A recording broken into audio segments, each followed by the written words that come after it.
February arrives, and you're inside planning your summer tomato garden while your soil sits bare and wasted.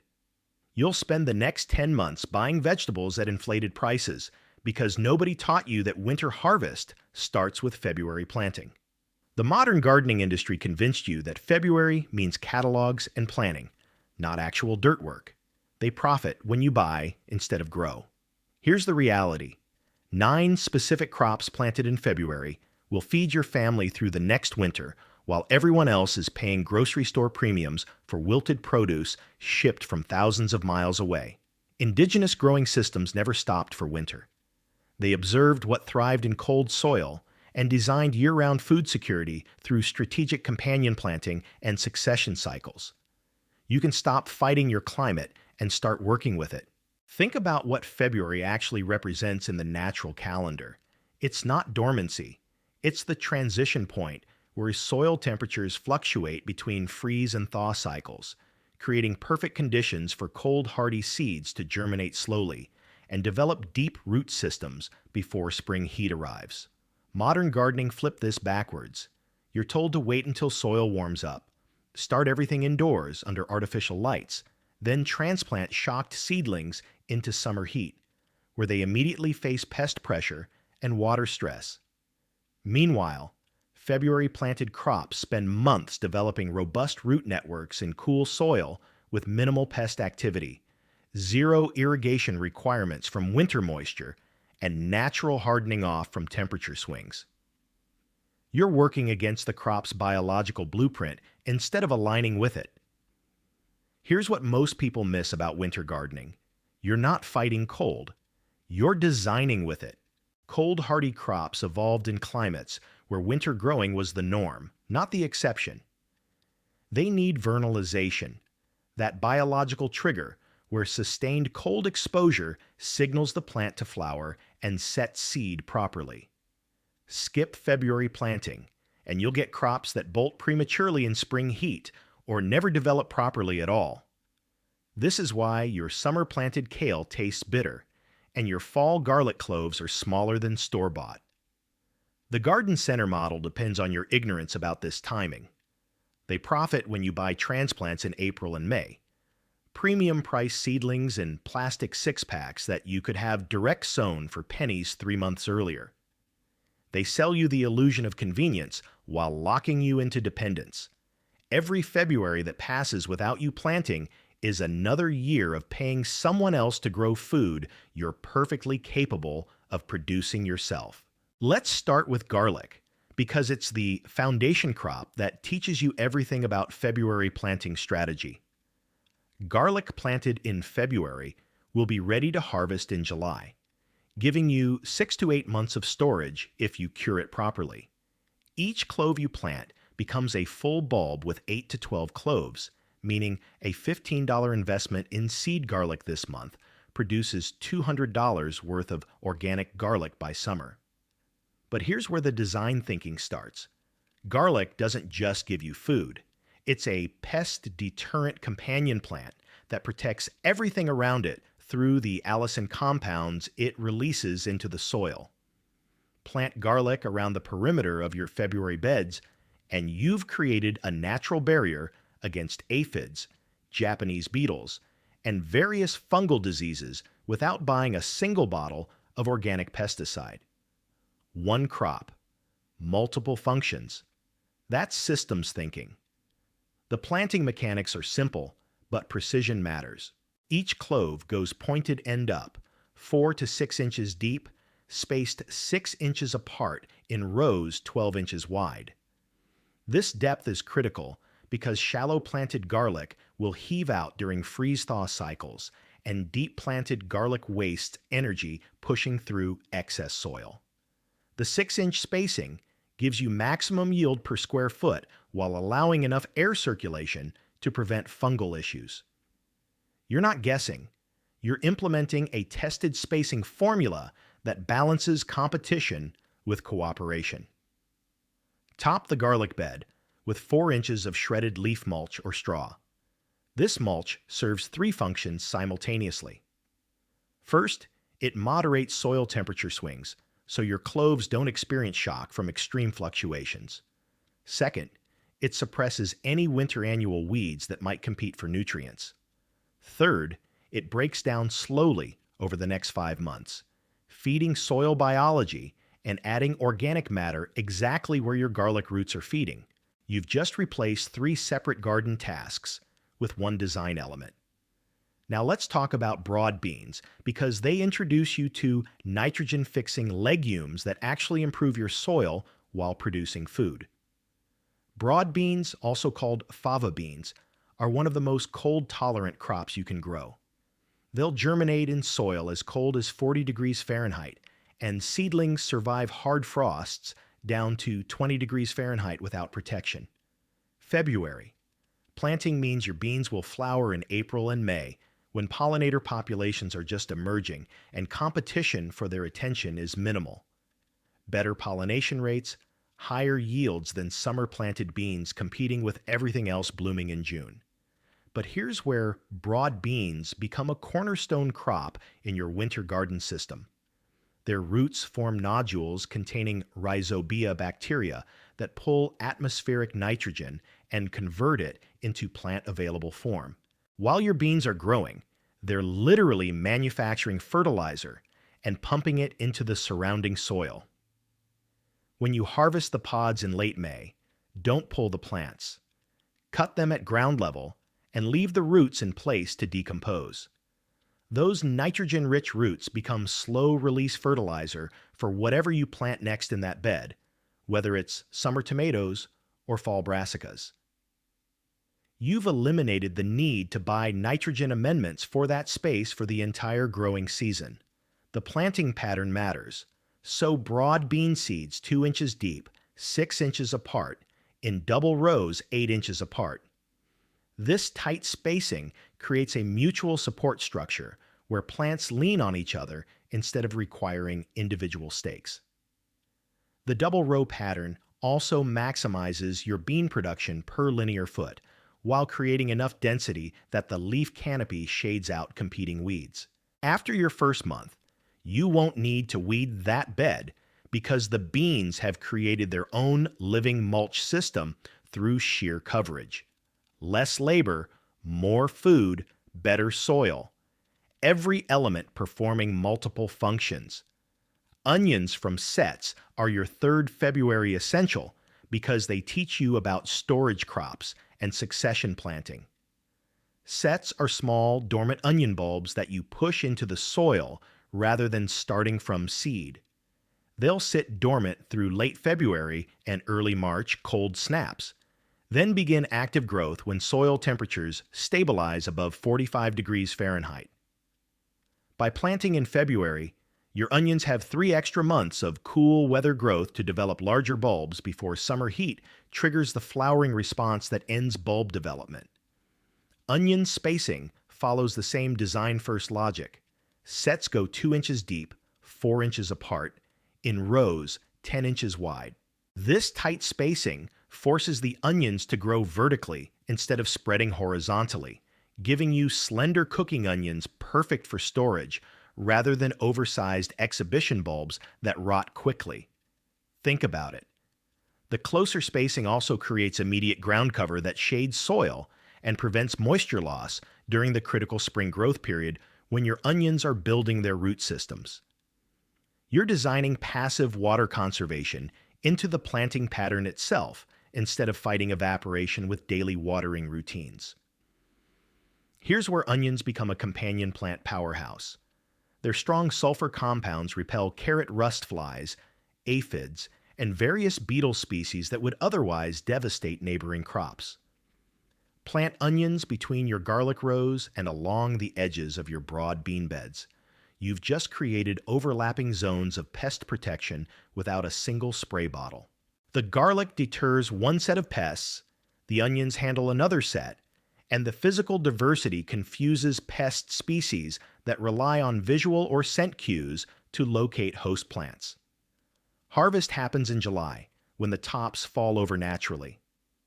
Pull them, cure them in a shaded ventilated space for 3 weeks, then store them in mesh bags in a cool, dark location. Properly cured onions from February planting will last until the following February when you plant your next crop. You've just closed a 12-month food loop where this year's harvest carries you to next year's planting. That's food sovereignty, not hobby gardening. Now let's talk about carrots, because they introduce root crops and the concept of succession planting. Carrots germinate slowly in cold soil, taking up to 3 weeks to show green in February versus 7 to 10 days in May. But this slow germination is actually an advantage because it means less watering input from you during the vulnerable seedling stage. February, moisture from snowmelt and spring rains handles irrigation naturally, while summer-planted carrots require constant watering to prevent the soil crust from forming that blocks seedling emergence. But here's the reality about variety selection. Choose cold-hardy varieties specifically bred for winter storage, like Bolero, Napoli, or Autumn King. These cultivars develop higher sugar content in response to cold exposure, making them sweeter and more flavorful than summer carrots while extending their storage life to 6 months or more. You're not just planting carrots, you're planting a specific genetic line optimized for the exact growing conditions February provides. Sow carrot seeds directly in loose, rock-free soil, a 1/4 inch deep in rows, 6 inches apart. Thin seedlings to 2-inch spacing once they reach 3 inches tall. This thinning step is where most gardeners fail because they get emotionally attached to seedlings and refuse to cull the extras. But overcrowded carrots produce thin, twisted roots that are difficult to harvest and prone to disease. Proper spacing gives each carrot room to develop a straight, uniform root while maintaining enough density that the foliage creates living mulch through overlapping leaves. Here's the succession planting principle that changes everything. Don't plant your entire carrot crop at once. Divide your seed packet into 4 portions and plant 1 portion every 2 weeks from early February through mid-March. This staggered planting creates a continuous harvest window from June through September instead of a single overwhelming glut in July. You pick fresh carrots as you need them, rather than racing to process and store hundreds of pounds before they crack and split. Less waste, better quality, consistent availability. Carrots also contribute to your companion planting web. They pair particularly well with onions because their scent confuses onion flies, while onion scent confuses carrot flies. Plant alternating rows of carrots and onions, and you've created a natural pest barrier where each crop protects the other without any additional input from you. This is exactly how indigenous polycultures worked, stacking complementary relationships that reduced labor and increased resilience. Kale is your 5th February crop, and it's where most people's understanding of winter vegetables completely breaks down. They think kale is a summer green that tolerates cold. Actually, kale is a winter green that tolerates summer. Kale's flavor chemistry literally changes with frost exposure. Freezing temperatures trigger the plant to convert starches into sugars as an anti-freeze mechanism, making frost-touched kale sweeter and less bitter than summer kale. This is why your February planted kale that matures through fall frosts tastes completely different from April planted kale harvested in June heat. You've been timing it backwards your entire gardening life. Choose varieties like Winterbore, Red Russian, or Lacinato that are specifically selected for cold hardiness and extended harvest periods. These cultivars continue producing new leaves even after multiple hard freezes, giving you fresh greens through December and January. Plant kale seeds 1/2 inch deep, 12 inches apart, in rows 18 inches wide. This seems like excessive spacing compared to the tight patterns for garlic and onions, but kale grows into massive plants that need room for air circulation to prevent fungal diseases in the humid conditions of late fall. But here's where kale becomes permanent infrastructure in your garden system. Kale is a biennial, meaning it grows leaves the first year and flowers the second year. Most people pull kale plants after the first season, completely missing the opportunity to let them flower, attract beneficial insects, then set seed. Leave your best kale plants in the ground through the second year, and you'll get thousands of seeds that you can save for next February's planting, plus months of early spring pollinator support from the bright yellow flowers. You've just eliminated the need to buy kale seeds ever again, while creating a beneficial insect habitat during the critical early spring period when pollinators emerge but few plants are flowering yet. The kale-onion-carrot companion combination is particularly powerful. Kale's large leaves create shade that keeps soil cool and moist for shallow-rooted onions. Onions' pest-repellent properties protect kale from aphids and cabbage worms. Carrot's deep roots break up compacted subsoil, improving drainage for everyone. 3 crops, multiple overlapping benefits, 0 additional labor beyond the initial planting. Spinach is crop number 6, and it teaches you about microclimate creation and cut-and-come-again harvesting. Spinach is one of the most cold-hardy leafy greens you can grow, germinating in soil temperatures as low as 35 degrees Fahrenheit and surviving repeated frosts without damage. February planting gives spinach 8 to 10 weeks of cool weather growth before the long days of late April trigger bolting. This extended growing window produces larger, more flavorful leaves than spring-planted spinach that bolts within weeks of germination. Plant spinach seeds ½ an inch deep, 3 inches apart, in rows 8 inches wide. This dense planting creates a microclimate under the leaf canopy where soil stays consistently moist and cool even as air temperatures fluctuate. The overlapping leaves shade the soil surface, preventing the rapid moisture loss that forces you into daily watering routines with summer crops. You water once at planting, then let winter precipitation handle the rest until harvest. The cut-and-come-again method is where spinach becomes a continuous production system instead of a single harvest event. When plants reach 6 inches tall, harvest the outer leaves by cutting them 1 inch above the crown. Leave the inner growing point intact, and the plant immediately begins producing new leaves from the center. You can harvest the same spinach plant 5 to 7 times over a 2-month period, getting pounds of fresh greens from a single planting while the plant continues photosynthesizing and growing. Compare this to the grocery store model where you buy a plastic clamshell of cut spinach that wilts in 3 days. Your February planted spinach delivers fresh greens for 8 weeks straight. Peas are your 7th February crop, and they complete the nitrogen-fixing legume layer while adding vertical growing dimension to your system. Snow peas and sugar snap varieties planted in February will climb trellises or fences, producing pods from April through June when most gardens are still waiting for tomatoes to ripen. This early production fills the hunger gap, that period in late spring when stored winter food is running low, but summer crops haven't matured yet. This is where it gets interesting. The vertical growing habit is key to understanding peas as infrastructure.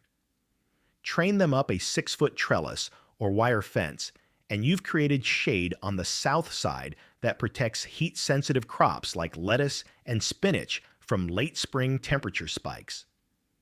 The pea foliage creates a living privacy screen that blocks wind, reducing transpiration rates for neighboring plants while creating a microclimate zone that stays 5 to 10 degrees cooler than open garden areas. After pea harvest in June, the trellis structure remains in place for summer beans or cucumbers, turning a single infrastructure investment into multiple growing seasons of production. Pea spacing follows the support structure. Plant seeds 2 inches deep, 3 inches apart, directly at the base of your trellis. The tight spacing encourages vertical growth as plants compete for light and support each other through intertwining tendrils. No individual staking required because the community structure holds itself upright. Mulch around the base with 2 inches of straw or shredded leaves to maintain soil moisture and feed the nitrogen-fixing bacteria in the root nodules. Like broad beans, peas should be cut at ground level at harvest, leaving roots to decompose in place. Those nitrogen-rich roots become time-release fertilizer for whatever you plant next, whether it's summer squash or fall brassicas. You've eliminated synthetic nitrogen inputs through biological design, letting plants do the work instead of buying bagged amendments. Parsnips are crop number 8, and they introduce long-season root vegetables that improve with cold exposure. Parsnips require 4 to 5 months from planting to harvest, making February planting essential for fall maturity. But here's what makes parsnips unique. They must experience frost to develop their characteristic sweet, nutty flavor. The freeze converts starches to sugars through the same mechanism that sweetens kale, meaning your parsnips planted in February and harvested after November, frosts taste completely different from market parsnips harvested early to meet distribution schedules. Plant parsnip seeds half an inch deep, 4 inches apart, in rows 12 inches wide. Germination takes 2 to 3 weeks even in cool February soil, so patience is required. Mark the rows clearly because parsnip seedlings are nearly invisible at emergence and easily mistaken for weeds. Once established, thin to 6-inch spacing to allow proper root development. But here's what most people miss about parsnips. The real power is their storage capability. Leave them in the ground all winter, harvesting as needed through January and February. The soil acts as a natural refrigerator, keeping roots fresh and preventing the dehydration that happens in conventional storage. You dig parsnips in January, brush off the soil, and eat them the same day with sugar content and flavor that no store-bought root can match. This in-ground storage eliminates the need for root cellars or refrigerator space, while ensuring you have fresh vegetables during the absolute coldest part of winter when nothing else is producing. Walking onions complete your 9-crop February planting system as a perennial infrastructure element that produces food indefinitely without replanting. Walking onions, also called Egyptian onions or tree onions, are a perennial allium that forms clusters of small bulbs at the top of the flower stalk instead of seeds. These top bulbs get heavy, bend the stalk to the ground, and root where they touch soil, literally walking across your garden bed over multiple seasons. Plant walking onion bulbs 2 inches deep, 8 inches apart, along the edges of your garden beds or property lines. They'll establish in year 1, produce scallion-like greens and small bulbs in year 2, then spread gradually outward in subsequent years. You harvest the greens like chives and the bulbs like shallots while the plant continues expanding its territory. This is permanent food production that requires 0 annual input after establishment. These 9 crops together create a resilient food web that operates on completely different principles than conventional gardening. You're not planting isolated crops that each require separate management.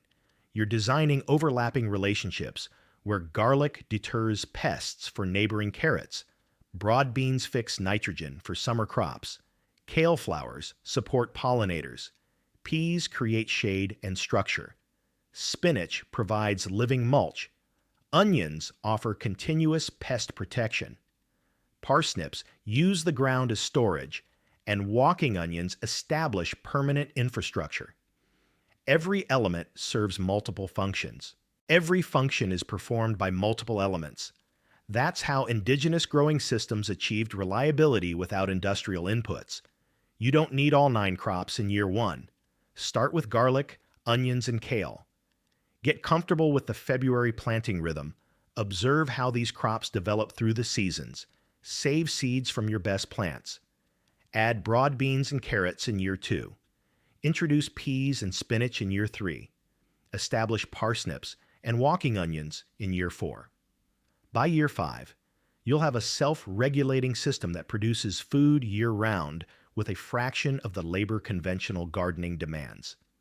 The math is straightforward. A 200 square foot garden bed planted with these 9 crops in February will produce roughly $1,500 worth of organic vegetables over the following 12 months with a seed investment under $50. That's a 30-to-1 return on investment, not counting the labor you avoid by designing polycultures that suppress their own weeds and fix their own nitrogen. But the real transformation isn't financial, it's psychological. February planting breaks the dependence cycle that keeps you buying food someone else grows on land you'll never see using methods you don't control. When you harvest kale in January, dig parsnips in February, and plant garlic to start the cycle again, you're practicing actual food sovereignty. Your neighbors will question why you're working in the garden in winter. Let your October harvest answer them. February passes whether you plant or not. Choose food security now.